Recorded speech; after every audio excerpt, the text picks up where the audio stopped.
Hello guys, welcome to the channel technical Seth जी।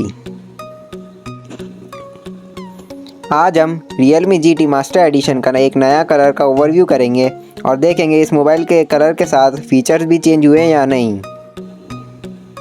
इस mobile में पहले 3 कलर्स आते थे, कॉस्मोस ब्लैक, वोयागर ग्रे और लूना वाइट।